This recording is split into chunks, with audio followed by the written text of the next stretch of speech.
Hello नमस्कार दोस्तों। Good morning. उम्मीद करते हैं कि आप सभी अच्छे होंगे। तो चलिए शुरू करते हैं बिना देरी किए हुए आज का करंट अफेयर।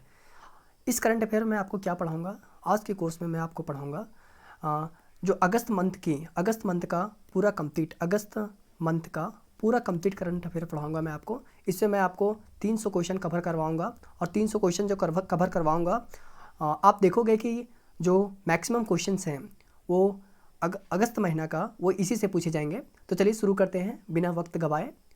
तो सबसे पहले हम पढ़ेंगे इम्पॉर्टेंट डेज जो हैं। सबसे पहले मुस्लिम वीमेंस राइट डे जो आपका है सो कब बनाया जाता है, तो ये 1 अगस्त को बनाया जाता है, 1 अगस्त को बनाया जाता है। और ये इसलिए बनाया जाता है क्योंकि जो ट्रिपल तलाक था उसको अनकॉन्स्टिट्यूशनल डिक्लेयर कर दिया गया। इसलिए जो मुस्लिम वीमेंस है वो 1 अगस्त को मुस्लिम वीमेंस राइट डे बनाती है। और 1 अगस्त को आपका वर्ल्ड्स लंग्स कैंसर डे भी मनाया जाता है। इसको भी ध्यान में रखिएगा। तो 1 अगस्त को 2 चीज़ें बनाई जाती है, एक आपको ध्यान में रखना है मुस्लिम वीमेंस राइट डे और दूसरा वर्ल्ड्स लंग्स कैंसर डे। और हिरोशिमा डे जो आपका है वो हिरोशिमा डे आपका 6 अगस्त को बनाया जाता है। और हिरोशिमा डे 6 अगस्त को क्यों मनाया जाता है, क्योंकि 6 अगस्त 1945 को अमेरिका ने जापान के हिरोशिमा शहर पे क्या किया था, परमाणु हमला किया था, एटॉमिक बम से अटैक किया था। और जो एटॉमिक बम से अटैक किया था उसका क्या नाम था, उसका नाम था लिटिल बॉय। क्या नाम था? Little boy. एग्ज़ाम में बहुत बार पूछा गया है कि जो लिटिल बॉय है वो 6 अगस्त को जो हिरोशिमा पे जो बम गिराया गया था उसका क्या नाम था, तो लिटिल बॉय नाम था। और फिर 9 अगस्त 1945 को अमेरिका ने दूसरा बम जापान पे गिराया था, जापान के नागासाकी शहर पे गिराया था। और उस बम का क्या नाम था, उसका नाम था फैट मैन। क्या नाम था? Fat man. आपको ये बातें ध्यान में होनी चाहिए क्योंकि एग्जाम में कई बार पूछा जाता है कि जो हिरोशिमा पे गिराया गया था उसका क्या नाम था, ये लिटिल बॉय नाम था। और जो नागासाकी पे गिराया गया था उसका क्या नाम था, उसका नाम था फैट मैन। उसका क्या नाम था? फैट मैन नाम था। नागासाकी से आप 9 अगस्त याद रखिएगा। उसके बाद आपको ध्यान रखना है नेशनल हैंडलूम डे जो है वो 7 अगस्त को सेलिब्रेट किया जाता है। जो हैंडलूम मतलब होता है हथकरघा, जो हाथों से बनाई जाती है उसे हैंडलूम कहते हैं। और इसमें प्रमोट किया जाता है, हाथों से बनाई चीज़ों को प्रमोट किया जाता है, इसलिए नेशनल हैंडलूम डे बनाया जाता है। और जैवलिन थ्रो डे जो आपका है वो 7 अगस्त को सेलिब्रेट किया जाता है। 7 अगस्त को इसलिए सेलिब्रेट किया जाता है क्योंकि जो हमारे गोल्डन बॉय नीरज चोपड़ा है उन्होंने जैवलिन में जो टोक्यो ओलंपिक हुआ था उसमें स्वर्ण पदक जीता था, गोल्ड मेडल जीता था 7 अगस्त को, इसलिए 7 अगस्त को जैवलिन थ्रो डे बनाया जाता है। उसके बाद जो इम्पॉर्टेंट ऑबिचुरी है यानी कि जो इम्पॉर्टेंट डेथ हुए हैं उनमें से एक है जॉनी फैमचन। और जॉनी फैमचन जो आपके हैं, जॉनी फैमचन ये क्या थे? ये थे आपके बॉक्सर थे, वर्ल्ड चैम्पियन बॉक्सर थे। और इनका संबंध कहाँ से था, तो इनका संबंध आपका ऑस्ट्रेलिया से था। याद रखिएगा, इसका संबंध कहाँ से था? ऑस्ट्रेलिया से था। और ये क्या करते थे? ये बॉक्सिंग करते थे और ये वर्ल्ड चैम्पियन भी रह चुके हैं बॉक्सिंग में। उसके बाद आगे की ओर मूव करते हैं नेक्स्ट क्वेश्चन की ओर। Who is the author of the book. देखिए, बुक एंड ऑथर से एक सवाल हमेशा एग्जाम में पूछता है। तो who is the author of the book journey of Indian economy के जो ऑथर हैं वो कौन है, तो इनका सही उत्तर हो जाएगा आपका संजय बारू। सही उत्तर हो जाएगा संजय बारू। और संजय बारू ने एक और पुस्तक लिखी है जिसका नाम क्या है, उसका नाम है the accidental prime minister. The accidental prime minister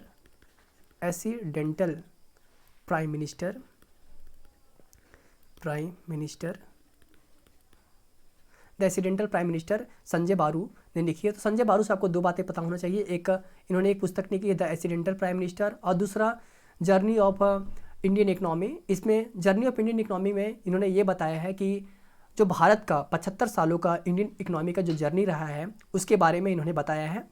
और आपको बुक के बारे में 2 और इम्पोर्टेंट बुक के बारे में आपको पता होना चाहिए।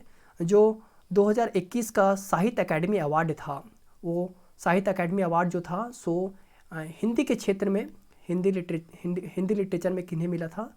जो हिंदी लिटरेचर है इसमें किन्हें मिला था? तो इन्हें इसमें मिला था जो बुक आपका है सम्राट अशोक। सम्राट अशोक। और सम्राट अशोक को किसने लिखा था? तो सम्राट अशोक को किसने लिखा था? तो सम्राट अशोक को दया प्रकाश सिन्हा ने लिखा था। और आपको एक और बुक याद रखने हैं जो आपका इंग्लिश लैंग्वेज में कौन सा बुक को अवार्ड मिला है, साहित्य अकादमी अवार्ड? तो ये मिला है थिंग्स टू लिव बिहाइंड। और इनके लेखक कौन हैं? तो इनके लेखक जो आपके हैं वो हैं नमिता गोखले। कौन है? नमिता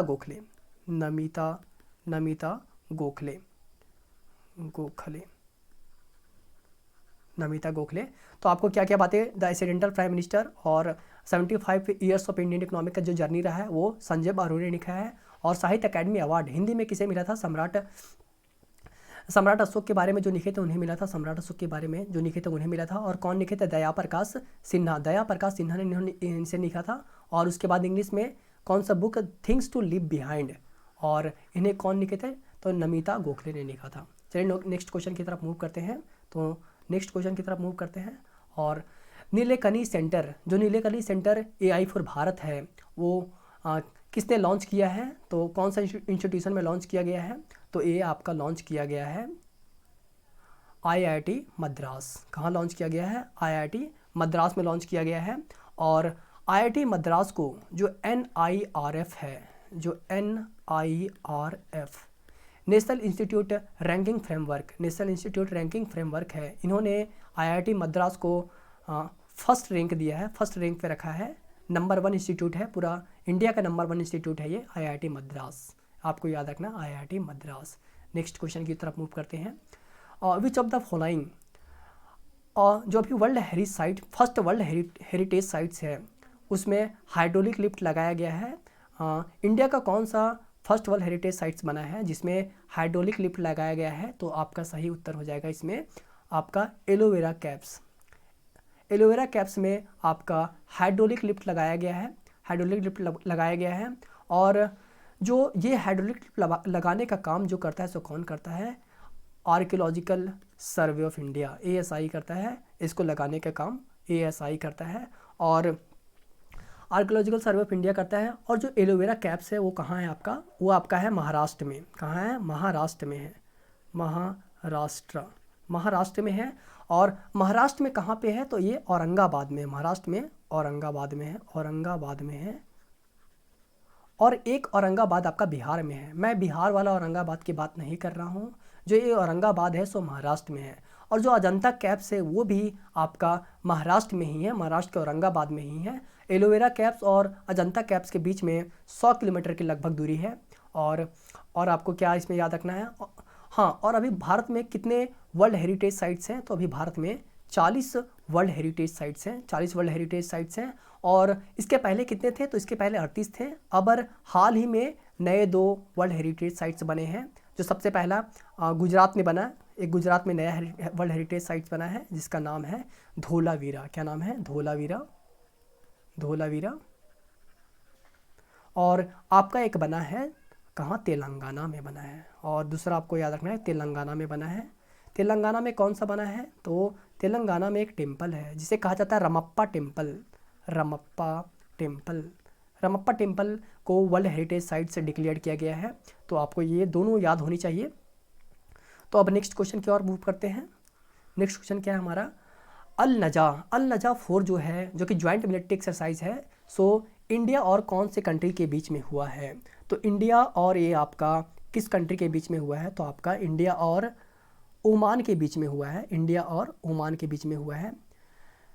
और इंडिया और ओमान के बीच में हुआ, आपको याद रखना है। और इसमें और क्या इंपॉर्टेंट बात, क्या जो आपका ओमान है क्या और मिलिट्री एक्सरसाइजेज करवाता है? हाँ, 2 और मिलिट्री एक्सरसाइजेज करवाता है। एक का नाम है ईस्टर्न ब्रिज। क्या नाम है? Eastern bridge. और एक और एक्सरसाइज करवाता है जिसका नाम क्या है? नसीम अल बहार। क्या नाम है? नसीम अल बहार, नसीम अल बहार। जो ईस्टर्न ब्रिज है वो एयरफोर्स करते हैं, एयरफोर्स के द्वारा किया जाता है एक्सरसाइज, और नसीम अल बहार जो है सो नेवी के द्वारा किया जाता है। तो आपको ये बातें पता होना चाहिए। चलिए नेक्स्ट। और हाँ, अमन का जो कैपिटल हो सका क्या है? मस्कट है। अमन का कैपिटल क्या है? मस्कट है। और recently under the linking textile with tourism, linking textile with tourism में कितने गाँवों को जोड़ा गया है अभी तक? तो ये 8 गाँवों को जोड़ा गया है। कितने गाँवों को जोड़ा गया है? तो ये आपका 8 गाँवों को जोड़ा गया है। इसमें क्या है कि इसमें जो टेक्सटाइल मतलब कि जो इसमें क्राफ्ट बनाए जाते हैं, जो लोगों द्वारा क्राफ्ट बनाए जाते हैं, उसको प्रमोट करने के लिए ये इस्टेब्लिश किया गया है। और नेक्स्ट क्वेश्चन की ओर मूव करते हैं। हाँ, जो इजराइल ने अबर एक ऑपरेशन चलाया है जिसका नाम था, इजराइल ने एक ऑपरेशन चलाया था गाज़ा में, किसको मारने के लिए चलाया था? गाज़ा में एक ऑपरेशन चलाया था, किसको मारने के लिए चलाया था? तो ये सीनियर कमांडर जो हैं, सीनियर कमांडर ऑफ इस्लामिक जिहाद, सीनियर कमांडर ऑफ इस्लामिक जिहाद थे, उन्हें मारने के लिए एक ऑपरेशन चलाया था। और ये कहाँ किए थे? ये गाज़ा में चलाए थे। और इस ऑपरेशन का क्या नाम था? तो ऑपरेशन ब्रेकिंग डाउन। इसका क्या नाम था? ऑपरेशन ब्रेकिंग डाउन नाम था। तो ऑपरेशन ब्रेकिंग डाउन किसके द्वारा चलाया गया था? इजराइल के द्वारा चलाया गया था। और किसे मारने के लिए चलाया गया था? तो सीनियर कमांडर ऑफ इस्लामिक जिहाद को मारने के लिए क्या चलाया गया था, और इसमें वो मारा भी जाता है। तो नेक्स्ट क्वेश्चन की तरफ मूव करते हैं। ये बहुत इंपॉर्टेंट क्वेश्चन है कि फर्स्ट वीमेन डायरेक्टर जनरल जो है, फर्स्ट वीमेन डायरेक्टर जनरल अबर, first women director general CSIR, council of scientific and industrial research, CSIR council of scientific and industrial research में पहली वुमेन है जो कि डायरेक्टर जनरल बनी है। उनका क्या नाम है? उनका नाम है नल्ला थम्बी कलेशल्वी, नल्ला थम्बी कलेशल्वी नाम है। बहुत इंपॉर्टेंट क्वेश्चन है, मतलब 100% ये क्वेश्चन एग्जाम में पूछेगा आपका। तो CSIR की जो फर्स्ट वुमेन डायरेक्टर जनरल बनी है सो नल्ला थम्बी कलेशल्वी बनी है। नेक्स्ट क्वेश्चन की तरफ मूव करते हैं।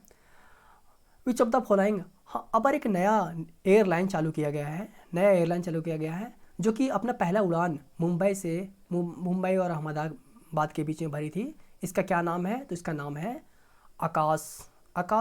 आकाशा एयरलाइन, और इन्हें राकेश झुनझुनवाला ने शुरू किया है, चलाया है। तो ये भी इंपॉर्टेंट क्वेश्चन है। उसके बाद रिसेंटली जो अरुणोदय योजना है, अरुणोदय स्कीम है, सो किस स्टेट के द्वारा चालू किया गया? अरुणोदय स्कीम जो है किस स्टेट के द्वारा इसको इम्प्लीमेंट किया गया है? तो ये आसाम के द्वारा इसको इम्प्लीमेंट किया गया है। और आसाम के द्वारा इसे इम्प्लीमेंट किया गया था। इस योजना के तहत में क्या किया गया है?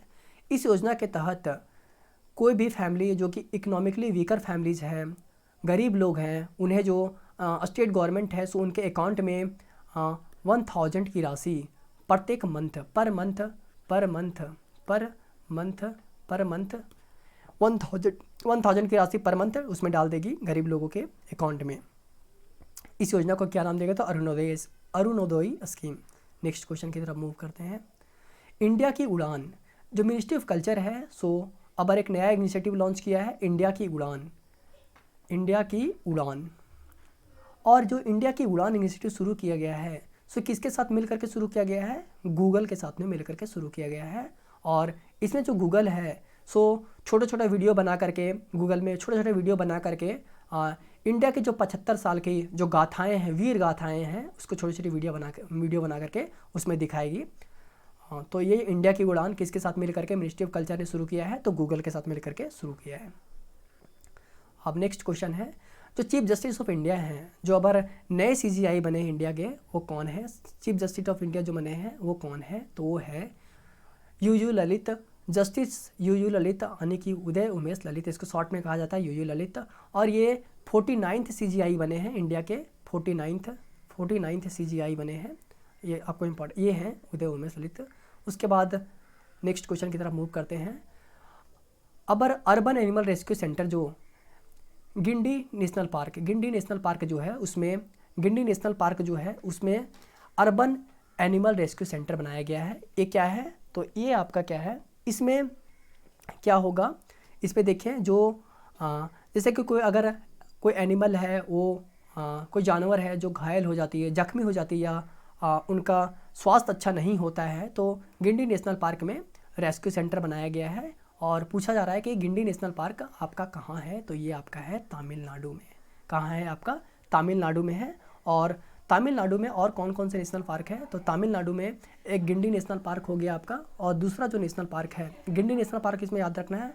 और एक गल्फ ऑफ मन्नार, जो गल्फ ऑफ मन्नार है, गल्फ ऑफ मन्नार तमिलनाडु में ही है, गल्फ ऑफ मन्नार। और इंदिरा गांधी नेशनल पार्क भी इसी में है। Indira Gandhi national park, Indira Gandhi national park भी इसी में है, और गल्फ ऑफ मन्नार भी इसी में है। उसके बाद नेक्स्ट क्वेश्चन की तरफ मूव करते हैं। Diary federation world diary summit 2022, ये आपका कहाँ पे होगा, तो ये आपका न्यू दिल्ली में होगा। कहाँ होगा? न्यू दिल्ली में होगा। नेक्स्ट क्वेश्चन की तरफ मूव करते हैं। बढ़े चलो कैंपेन, जो आपका बढ़े चलो कैंपेन है, ऑन द ओकेजन ऑफ आज़ादी का Amrit Mahotsav, on the occasion of आज़ादी का महोत्सव, अमृत महोत्सव, इसमें शुरू किया गया था बढ़े चलो कैंपेन। ये कौन सा मिनिस्ट्री ने शुरू किया था, तो मिनिस्ट्री ऑफ कल्चर ने इसे शुरू किया था। और इस योजना के तहत देश के लोगों में देशभक्ति की भावना बढ़ाने का कोशिश किया जाएगा। देशभक्ति की भावना को बढ़ाना होगा। ऐसे भी भारतीय लोगों के अंदर देशभक्ति की भावना बहुत अधिक होती है। ऐसे बोलते हैं ना, वीर तुम बढ़े चलो, वीर तुम बढ़े चलो, धीर तुम बढ़े चलो, सामने पहाड़ है, सिंह की दहाड़ है, वीर तुम रुको नहीं, वीर तुम झुको नहीं। तो इस इरादा के साथ हमें आगे बढ़ना है। तो नेक्स्ट क्वेश्चन की तरफ मूव करते हैं। और recently the union government has set the target to eliminate kala azar. काला आजार जो आपका है, इस बीमारी को ख़त्म करने के लिए काला आजार को कब तक ख़त्म कर देगी, कब तक प्लान किया, टारगेट किया है ख़त्म करने का, तो ये 2023 तक इसे पूरी तरह से ख़त्म करने का टारगेट किया है इंडियन गवर्नमेंट ने। और जो काला आजार है आपका, जो काला आजार है वो कौन से प्रोटोजोआ के कारण होता है, तो ये आपका लेशमेनिया प्रोटोजोआ के कारण होता है। लेशमेनिया प्रोटोजोआ के कारण होता है। और ये कौन से मक्खी के कारण फैलता है, कौन से मच्छर के कारण फैलता है, ये होता है सेंड फ्लाई। इसे बालू मक्खी कहा जाता है। ये आपका है सेंड फ्लाई। इसके कारण से, ये मक्खी के कारण से आपका फैलता है काला आजार। अच्छा, जो मलेरिया है, मलेरिया जो आपका है, सो कौन सा मच्छर के कारण कौन सा मच्छर फैलाता है इसे, तो इसे एनोफिल्स मच्छर है। इसके कारण से क्या फैलता है? मलेरिया फैलता है। उसके बाद जो नेक्स्ट क्वेश्चन की तरफ मूव करते हैं।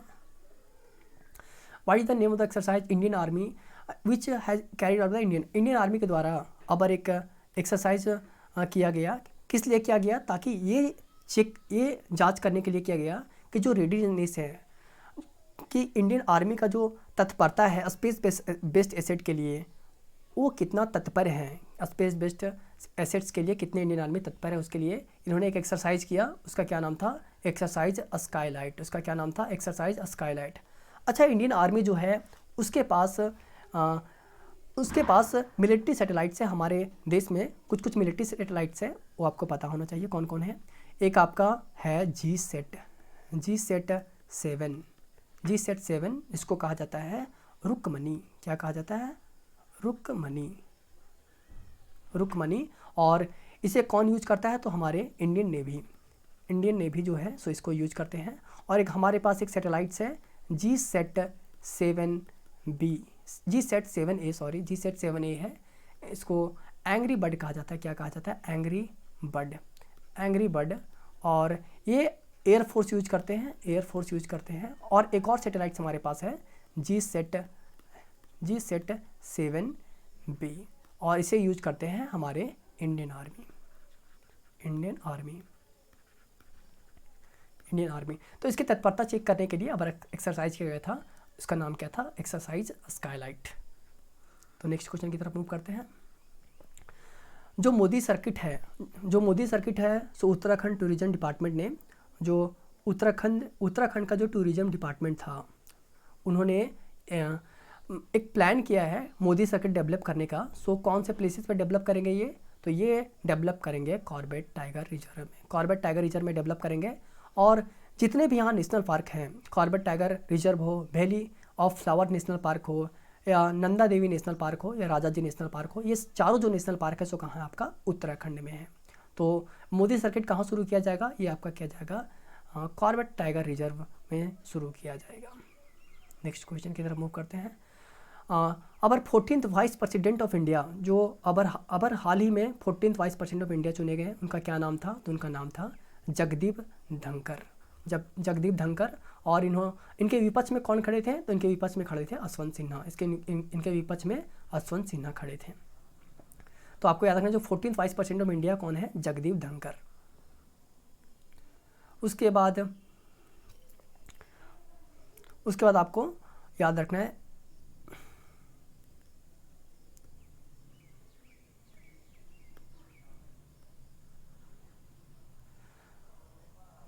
Who amongst the following is the head of the FBI advisory committee which has been recently constituted? SEBI ने अब एक नया कमेटी बनाया है जिसका नाम क्या है, इसका नाम है FBI एडवाइजरी कमेटी। और इसके जो हेड हैं वो किन्हें बनाया गया है, वो बनाया गया KB सुब्रमण्यम को। तो FBI एडवाइजरी कमेटी के जो हेड बनाए गए हैं वो किन्हें बनाए गए, कौन बनाए गए हैं, KB सुब्रमण्यम है। Security and exchange board of India SEBI. और सेबी का जो मुख्यालय है वो कहाँ है आपका, वो है मुंबई में। कहाँ है, सेबी का मुख्यालय कहाँ है आपका, मुंबई में है, मुंबई में है। तो FBI एडवाइजरी कमेटी के जो हेड है कौन है, KB सुब्रमण्यम। कौन है, KB सुब्रमण्यम।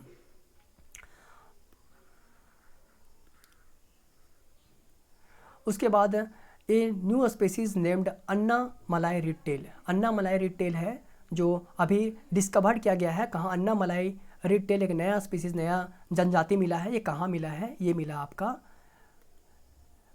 पीची वाइल्ड लाइफ सेंचुरी। कहाँ मिला है, पीची वाइल्ड लाइफ सेंचुरी में मिला है। और पीची वाइल्ड लाइफ सेंचुरी जी आपका है सो कहाँ है, वो आपका है केरल में है। कहाँ है, केरल में है।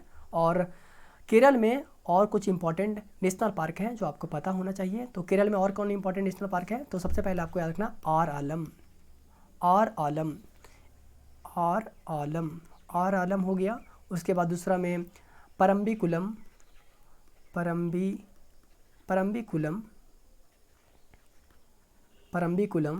और इराविकुलम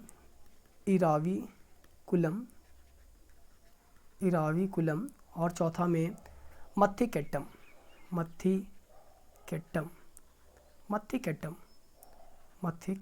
ये आपको याद रखना है।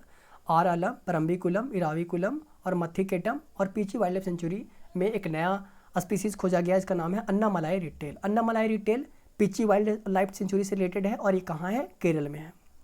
आई होप क्लियर हो गया ये। उसके बाद जो इंडियाज एम्बेसडर टू भूटान, अब एक नए इंडियाज एम्बेसडर टू भूटान, नए एम्बेसडर अपॉइंट किए गए हैं भूटान के लिए। उनका क्या नाम है, तो उनका नाम है सुधाकर दलेला। क्या नाम है, सुधाकर दलेला। तो भूटान में ये एम्बेसडर होंगे हमारे, क्या उनका क्या नाम है, सुधाकर दलेला। एक्स विनबेक्स 2022 जो कि is held between India and which of the country, India और कौन से कंट्री के बीच में ये होगा, इंडिया और कौन से कंट्री के बीच में होगा, तो ये होगा वियतनाम। वियतनाम से पता चलता है, VI से पता चलता है कि वियतनाम होगा, आप याद रख सकते हैं। V से वियतनाम और IN से इंडिया। वियतनाम और इंडिया के बीच में होता है विनबेक्स एक्सरसाइज होता है। और ये कहाँ हुआ, और किस कंट्री, विनबेक्स जो होता है सो किसके बीच में होता है, तो आपका इंडिया और वियतनाम के बीच में होता है। अब नेक्स्ट क्वेश्चन मूव करते हैं, नेक्स्ट क्वेश्चन की ओर।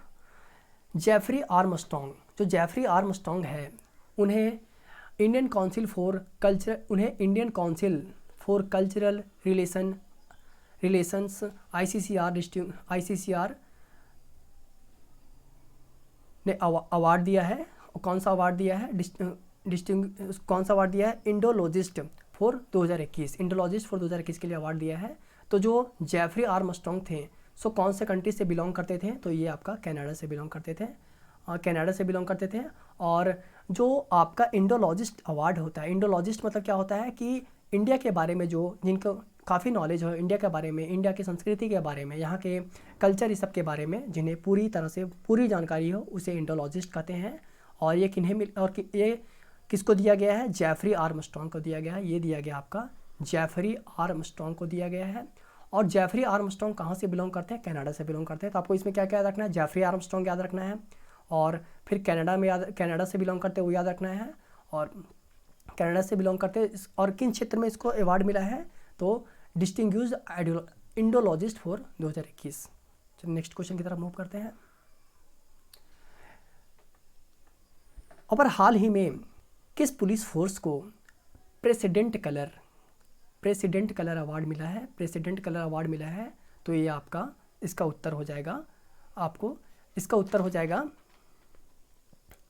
तमिलनाडु। क्या उत्तर हो जाएगा? तमिलनाडु। इसका उत्तर हो जाएगा तमिलनाडु। और एक और स्टेट है जिसको प्रेसिडेंट कलर, एक और स्टेट के पुलिस को प्रेसिडेंट कलर्स का अवार्ड मिला है, आसाम। हाल ही में आसाम के पुलिस को भी प्रेसिडेंट्स कलर से अवार्ड मिले हैं, ये बहादुरी के लिए मिलता है। उसके बाद नेक्स्ट क्वेश्चन की तरफ मूव करते हैं। और जो आपका what is the official slogan of 2024 Paris Olympic, जो 2024 पेरिस ओलंपिक होगा, कहाँ होगा? पेरिस ओलंपिक पेरिस में होगा। ओलंपिक जो होगा 2024 में कहाँ होगा? पेरिस में होगा। और इसका जो स्लोगन दिया गया है, सो क्या दिया गया है? गेम्स वाइड ओपन, ये स्लोगन दिया गया है। और आपका जो 2028 में जो ओलंपिक होगा, सो ये कहाँ होगा? तो 2028 में जो ओलंपिक होगा वो लॉस एंजल्स में होगा। वो आपका, ये आपका कहाँ होगा? Los Angeles. और ये कहाँ है? लॉस एंजल्स कहाँ है? तो ये है अमेरिका में। और 2032 में जो आपका होगा ओलंपिक होगा, वो कहाँ होगा? ब्रिस्बेन में होगा। कहाँ होगा? ब्रिस्बेन में होगा। और ब्रिस्बेन कहाँ है आपका? ऑस्ट्रेलिया में है। कहाँ है? ऑस्ट्रेलिया में है। तो जो अब 2024 में पेरिस ओलंपिक होगा, उसका क्या स्लोगन, उसका क्या थीम्स है? Games wide open. और 2028 में कहाँ होगा? लॉस एंजल्स में होगा, जो कि अमेरिका में है।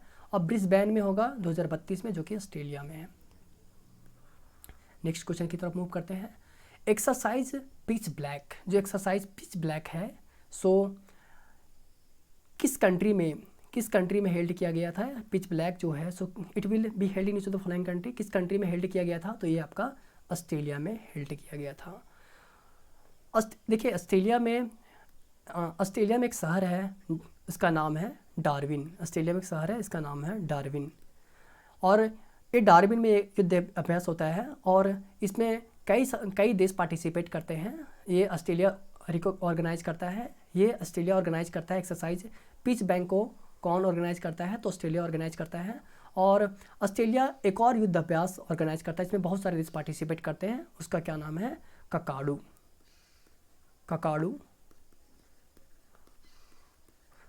एक और युद्ध अभ्यास है ककाडू, इसमें बहुत सारे देश पार्टिसिपेट करते हैं।